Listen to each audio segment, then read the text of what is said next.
સુરત જિલ્લાના Kim police મથકમાં એક સનસનાટીભર્યા કિસ્સામાં એન્ટી કરપ્શન બ્યુરોએ પીઆઈ જાડેજા અને વકીલ ચિરાગ ગોંડલિયાને 3 લાખની લાંચ લેતા રંગે હાથે ઝડપી પાડ્યા. ચકચાર મચી ગઈ છે.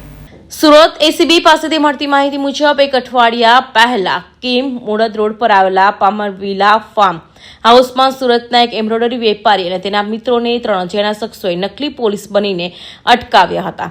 આ શખ્સોએ વેપારીને માર મારી અને ચપ્પુ બતાવી 25 લાખની માંગણી કરી હતી. જોકે 13 લાખ પટાવત થઈ હતી. આ મામલે કિમ પોલીસે ગુનો નોંધી 3 આરોપીની ધરપકડ કરી હતી. આ ગુનામાં પકડાયેલા આરોપીએ પર ગુસ્તીકો જેવી કડક કલમોનો ન ઉમેરવા, અન્ય કલમો ઘટાડવા અને જામીન પ્રક્રિયામાં મદદ કરવાના બદલમાં કિમ પોલીસ મથકના પીઆઈ જાડેજા અને વકીલ ચિરાગ ગોંડલિયાએ આરોપીઓના ભાઈ પાસે 10 લાખની માંગણી કરી હતી. અંતે 3 લાખમાં સોદો નક્કી થયો હતો.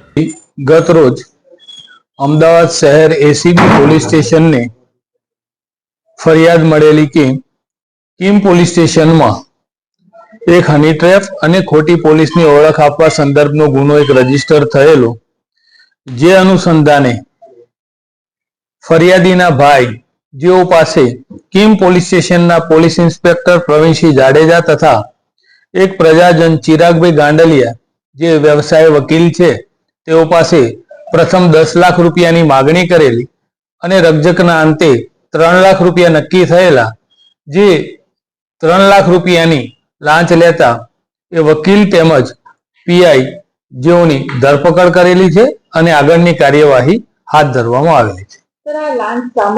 મતલબ જે ગુનો દાખલ થયેલો હતો રૂરલ પોલીસ સ્ટેશનમાં, એ ગુનાના કામે કલમો ઘટાડવી, આરોપીની હેરાનગતિ ન થાય, આ મુજબની જે મદદગારી કરવા એના આવેજ પેટે આ 10 લાખ માંગેલા અને 3 લાખ સ્વીકારેલા છે.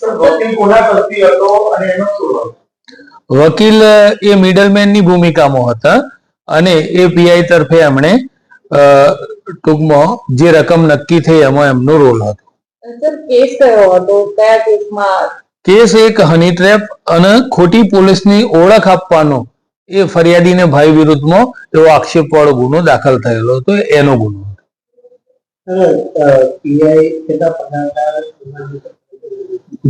પીઆઈ 2013 ની બેચના પીએસઆઈ તરીકેની ભરતીના છે. હાલમાં તેઓનો 90,000 પગાર છે.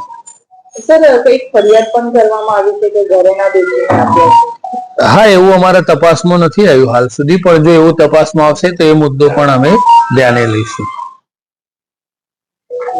લાંચની રકમ આપવા નહીં માંગતા ફરિયાદીએ અમદાવાદ એસીબીનો સંપર્ક કર્યો હતો. એસીબીના પીઆઈ વીડી ચૌધરી અને ટીમ દ્વારા કિમ પોલીસ મથક પરિસરમાં છટકું ગોઠવવામાં આવ્યું હતું. જેમાં પીઆઈ જાડેજા અને વકીલ ચિરાગ 3 લાખની રોકડ સ્વીકારતા આ બાદ ઝડપાઈ ગયા હતા. નકલી પોલીસના ગુનામાં કાયદેસરની કાર્યવાહી કરવાના બદલે ભ્રષ્ટાચારનો માર્ગ અપાવનાર પીઆઈ સામે એસીબીએ કાયદેસરની કાર્યવાહી હાથ ધરી છે. આ ઘટનાને પોલીસની છબી પર મોટો સવાલ ઉભો કર્યો છે. Bureau report, Hind TV news, Surat.